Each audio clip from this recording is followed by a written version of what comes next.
Hey everybody, it is Tuesday and here we are, we're doing our 30 minutes of awakening. We're going to start out with a little bit of meditation here. So when you are ready, and when I'm ready, we'll go ahead and we'll do a little bit of meditation practice. Just meditation on the breath,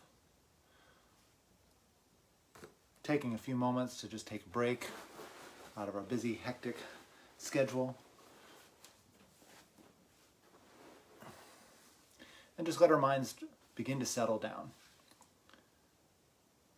So go ahead and find a comfortable place to sit. And now whether that's on a couch or on a chair or on a cushion, it doesn't really matter. Whatever is comfortable for you. We just want to make sure that we have a nice straight spine, as always. This keeps us kind of fresh and awake as we are doing our meditation practice. We want to kind of keep our shoulders nice and wide, keep a nice posture. Make sure some part of our body, whether it's our feet or whether it's our behind, just firmly on the ground, connecting with the ground, connecting with the earth, that solid support of the earth that's always there for us.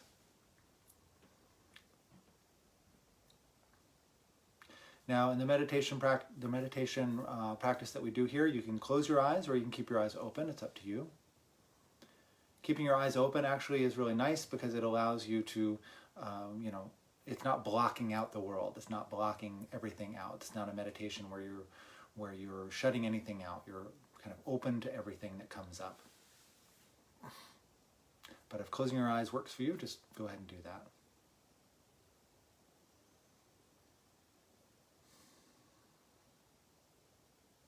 And as we settle in, we want to begin by just bringing our attention to the breath.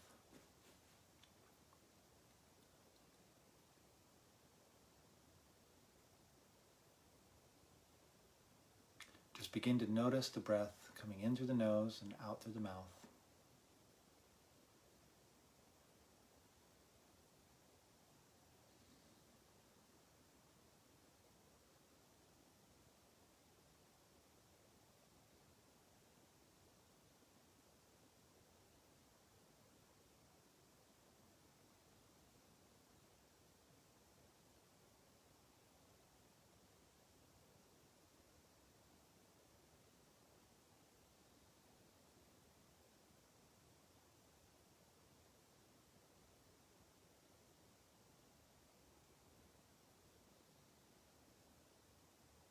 Just notice the sensations of the breath. Notice the rise and fall of your chest, of your abdomen.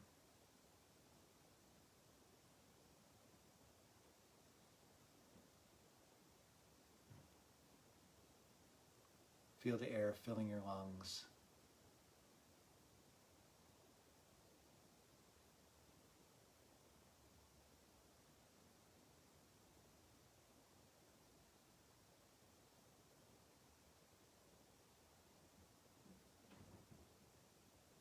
And just be with the breath.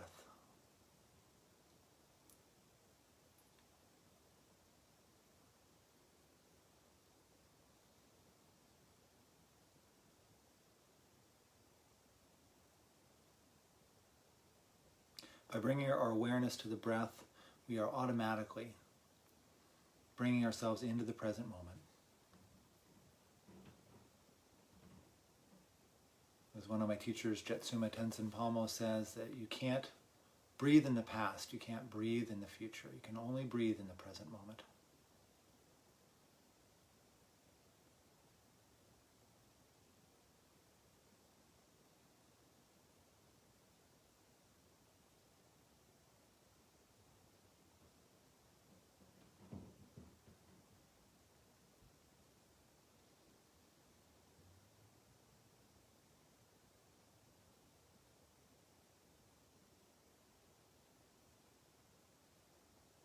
And for this time, just recognize that there's nothing else to do.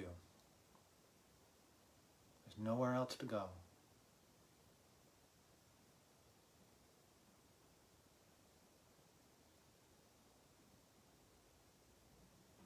Simply be with your breath.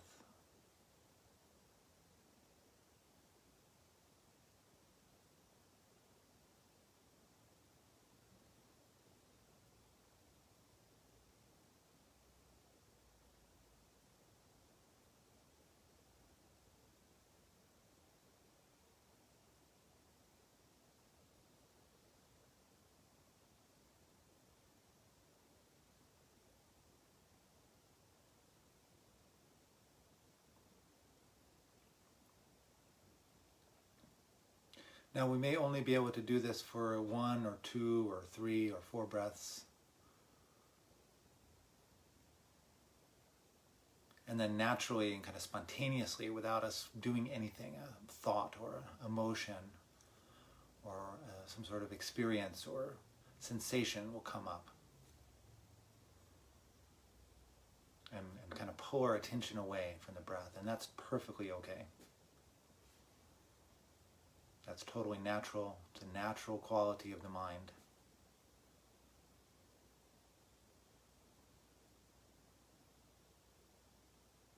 And all we do when we notice that we've drifted, our awareness has drifted away from the breath, is we just simply make note of that. Hey, I'm thinking about something else, feeling something else, but let me come back to the breath.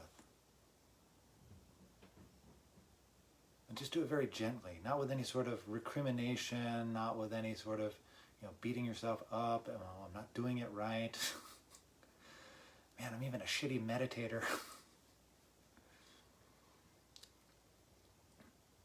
No, we'd be very kind to ourselves, very gentle, very loving and compassionate.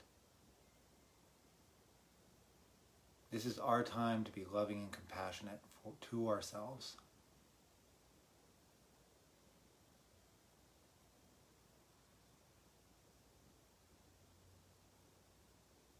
You deserve that.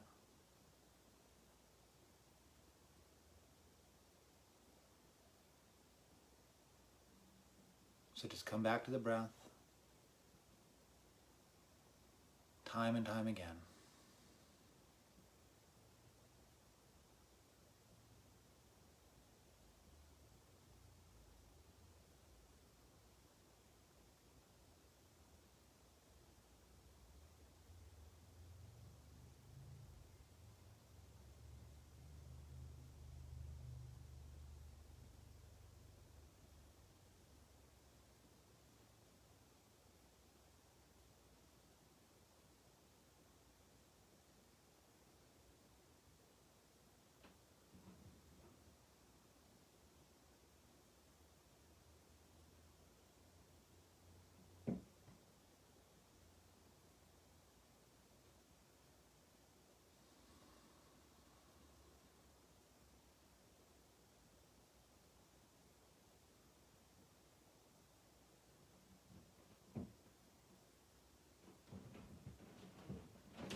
Again, when thoughts and distractions come up, it's totally okay. Your mind's going to wander. That's why we're practicing. We're not perfecting anything.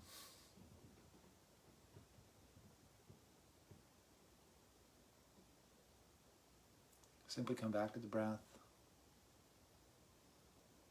And we'll just do that for another minute.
Okay, well, welcome again to 30 Minutes of Awakening, the weekly,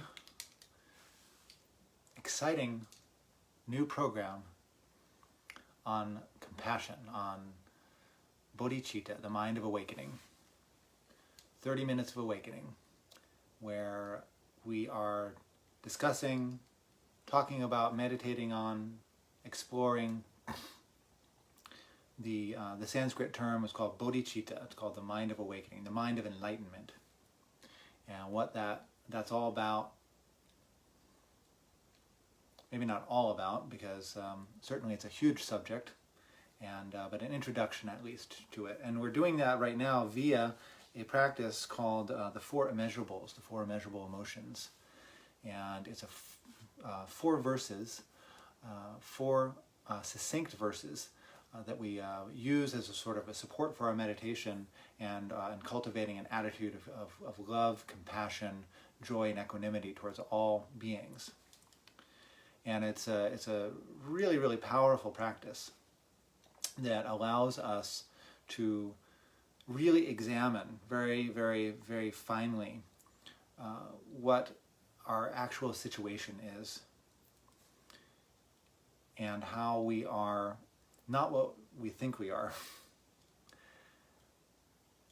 And that the way that we normally go about seeking happiness through our actions, through our speech, through our thoughts, our normal way of trying to become happy is oftentimes actually causing a lot of suffering for ourselves. And so what we do with the Four Immeasurables is we begin to look at a new way of realizing happiness in our lives. And it's a counterintuitive method, it's a counterintuitive path. Because rather than working from the point of view of me trying to get happiness, of me trying to accomplish all of these things and arrange things in such a way so that I have everything that I like and push away everything that I don't like.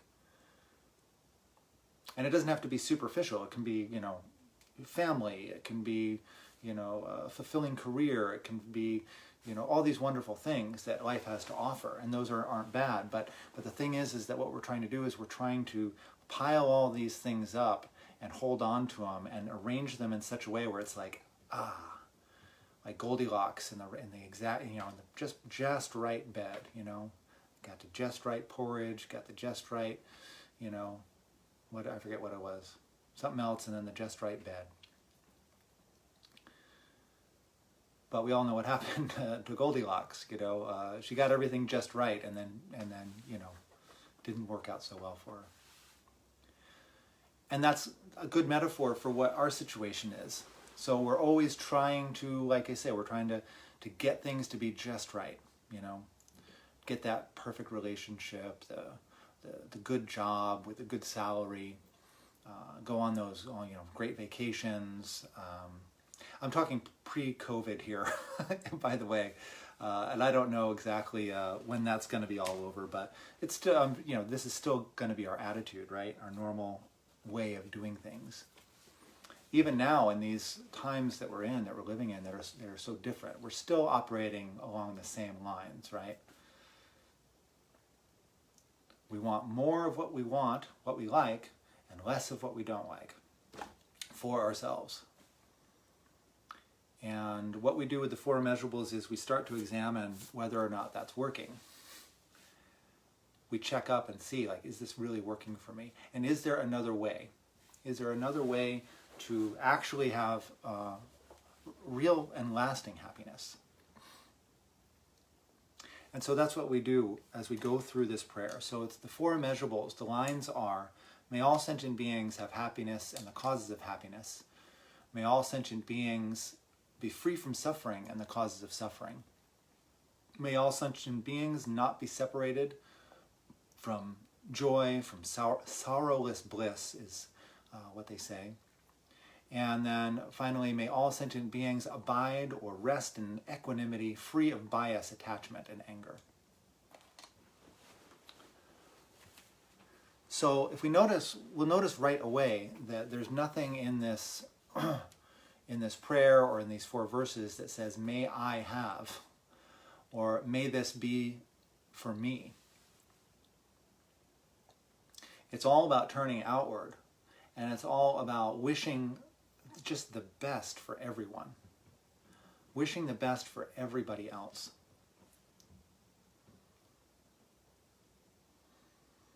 And the thing that's interesting about that is that when we really get this, when we really make that switch to recognizing that when I turn outward, when I think about benefiting others, when I want others to be happy, when I want others to be free from suffering, when I want others to experience joy, when I rejoice in their success, when I myself and when I wish for everyone this sense of equanimity and peace, what happens is that, I get all those things.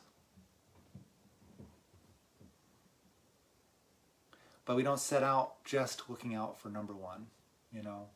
We switch our view.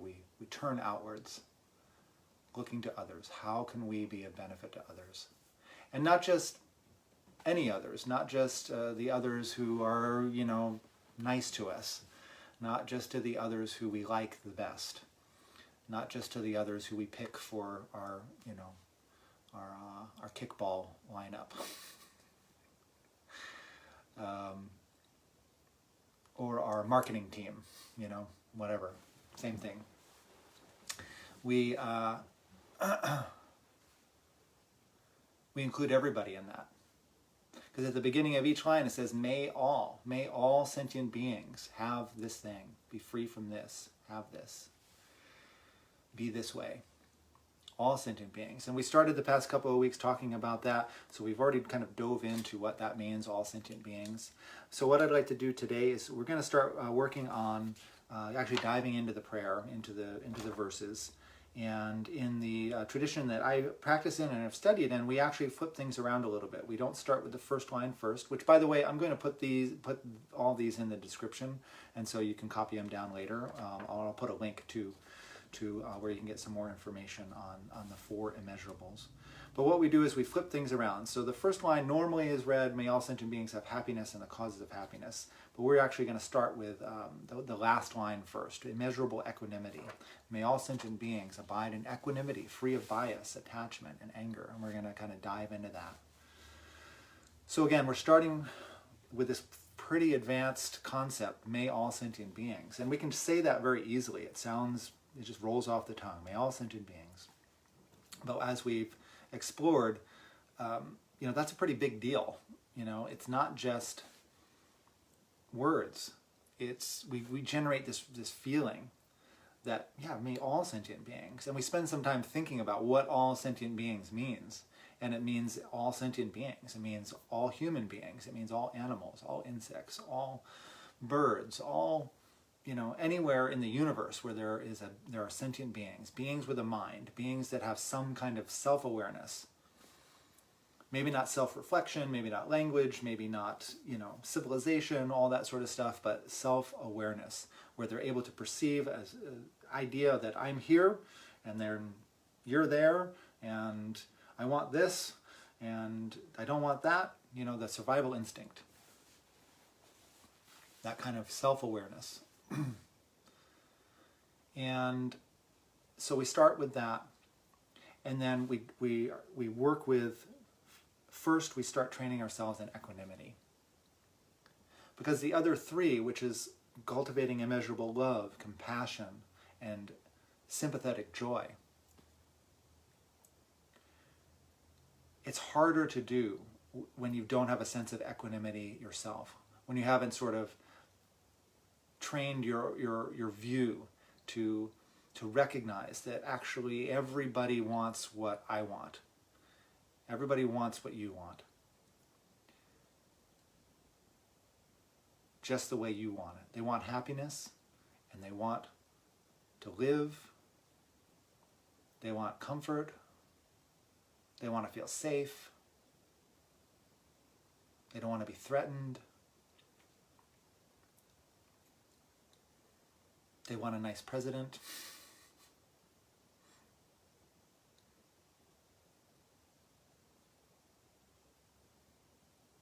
Equanimity. So I'm just going to read a little bit here. Attachment to friends and aggression towards enemies happen when we have a faulty understanding of the real situation. In fact, all beings are equal in that all wish to be happy and to avoid suffering. Thinking otherwise is just ignorance. And that's not a real put down, so ignorant. It's ignorance, whether conscious or not. And so we counter that ignorance with a little bit of examination, and that's what we do next. We're going to work on this slowly. So for the next week, until next week, and I'm going to work on this as well, and if you want to, I invite you to too. And if you're watching this at some later date, I invite you to work out your own schedule of how you might fold this practice into your day for the next 7 days. Where what we're going to do is train our minds by reflecting 15 minutes a day on how every person you know and all those you don't personally know are all trying to be happy and avoid suffering.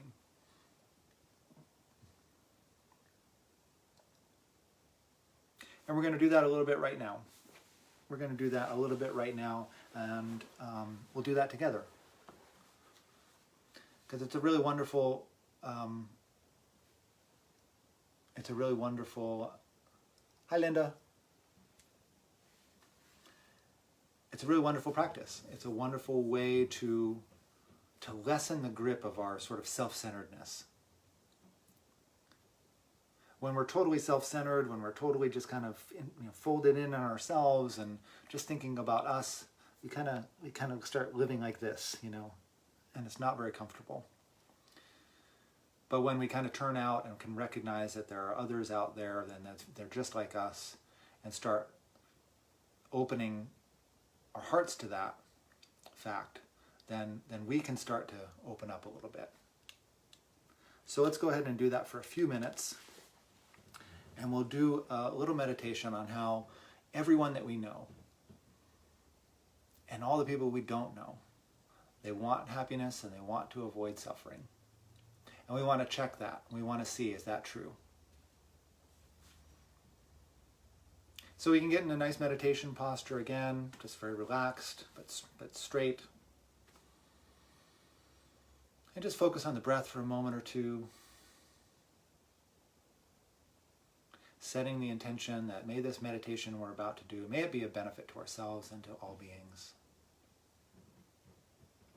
As we contemplate equanimity.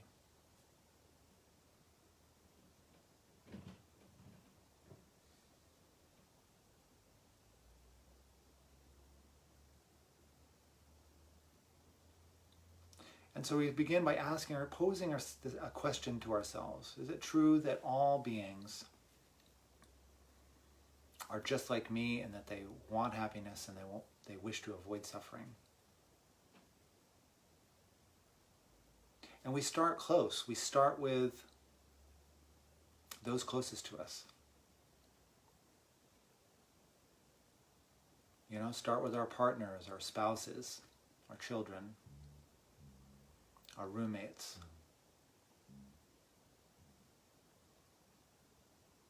our neighbors, our coworkers. And we just start with one person, and we can kind of imagine that maybe they're sitting in front of us, and we're just having an imaginary conversation with them, or an imaginary kind of look into their experience in their life, an empathetic look into their life, what we know about them right now. And think to ourselves, are there times where that person has experienced suffering before?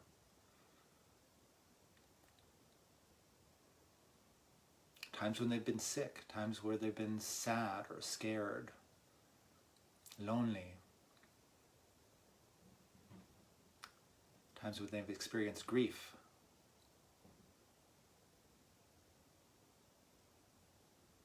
And we can bring up those real memories and really try to feel what they're feeling in that situation. And what we know about how they reacted in that situation. And really open up our hearts. Again, this is a heart-opening exercise. Coming out of the bubble of self.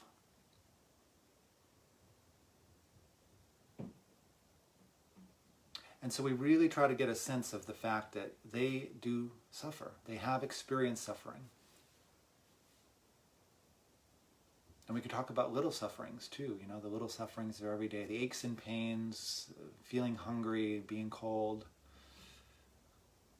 not getting what we want, losing what we have.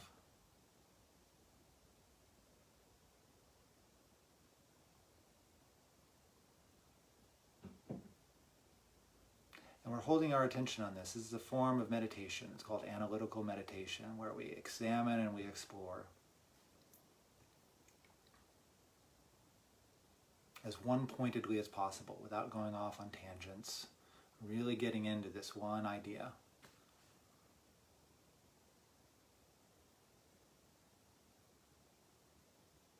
And once we have some sense, some general sense that, okay, I'm starting to get this idea that, yeah, this person that I love, that I care about, that's close to me, whatever, they do suffer. And we want to switch it over and say, like, well,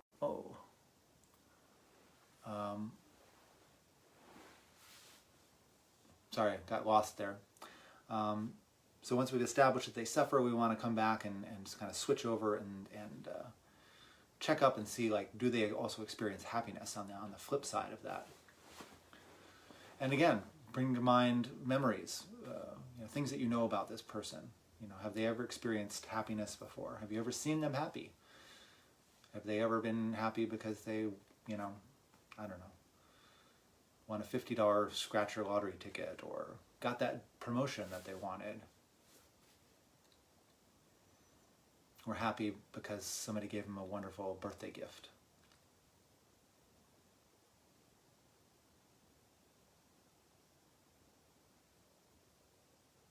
And we just think about all those things.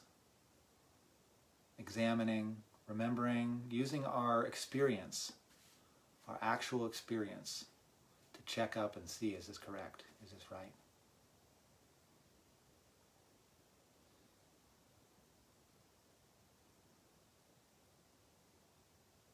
And then once we've done that with one person, somebody that's close to us, we can then, and we don't need to do this all in one sitting. You know, we can do this if we can do this for a week, that would be great. Every day, doing a little bit more. But what we can do is we can take another person, somebody maybe we don't know so well, somebody that we only see in passing, a clerk at the grocery store, or, you know, somebody that works at the gas station where we get gas, or, you know, the plumber that comes by once every every so often.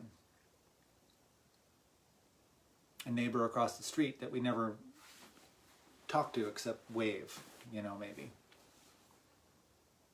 And we go through the same thing, except now we might need to use our imagination a little bit more because we don't know that much about them, and so we just kind of imagine, well, let's see, what I know about, you know, people that myself and people that I do know is that we feel this way when these kinds of things happen. And so just go through your mind and explore that with a person you don't know so well.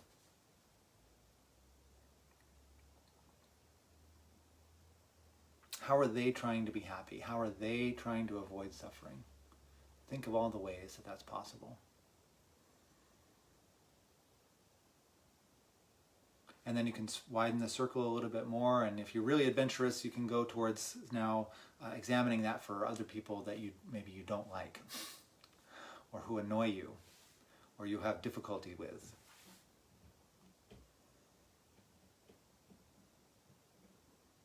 And if you really want to go to the master class, then you can start trying to work with people who have actually harmed you. Which, if you can't go there yet, that's totally fine. Don't push yourself in that direction, because, you know, we don't have to do it all at once, okay? But if you feel like you're ready, you can go there. Otherwise, stick with just maybe the people that just kind of annoy you, push your buttons a little bit.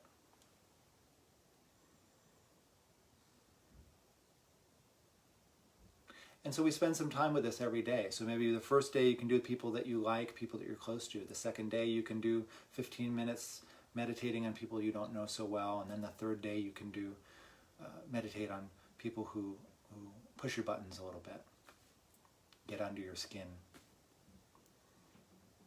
And then for the remaining days, then you can just kind of go through. Now you've got some skill and you've got some experience with this, and then you can just do all three in one 15-minute session, 5 minutes on each type of person. Bring up a new person, bring up new images, new memories, new experiences that you can kind of go over. And then at the end of these meditations, just give yourself a little bit of time to just settle into whatever truth that you've gotten out of it. And if you've come to the conclusion that, yeah, these people that I don't really think about as much as myself, they do indeed, just like myself, they want to avoid suffering and they want happiness. And just rest in that for a little bit. Become certain of that. Make that a part of your experience. The recognition that others are just like you. That they want happiness and they want to avoid suffering. And then just try to recognize that for just as many people as you can all at once. The people that are around you, the people you don't know, the people that annoy you, the people that are difficult. And just try to kind of widen your imagination a little bit to just, as much as you can, as well as you can, just recognize that that's the same for everybody on this planet right now, every being on this planet. And then if you can, just rest in that for a little bit, for a minute or two.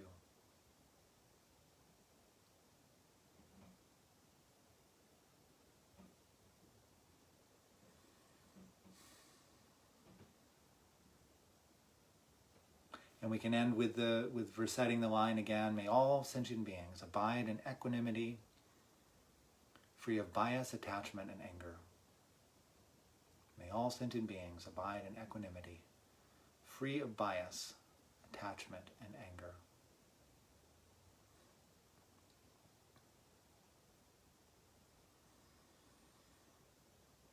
And then you can come out of your meditation, and then, if you like, you can do what we call a dedication.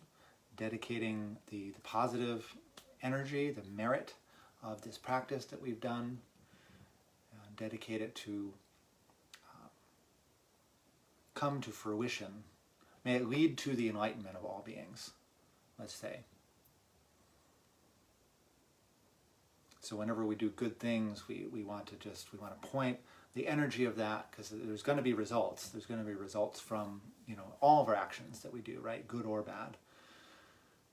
So we want to kind of steer this good stuff. May this result, this meditation practice, may this result in the best result, which is the enlightenment, the liberation of all sentient beings from suffering. So we can end with that if we want. So thank you so much for watching tonight. We will continue next week. We'll probably do a little wrap up of equanimity here. I'll talk a little bit more about maybe the lines or the words in that line, and kind of explain a little bit more about that. And we'll continue on with the Four Immeasurables, moving on to love, compassion, and sympathetic joy, and cultivating those emotions as well for all sentient beings. So thank you so much for being here. Thanks for watching again, and may all sentient beings attain enlightenment. May they be happy, may they be free from suffering, and take care.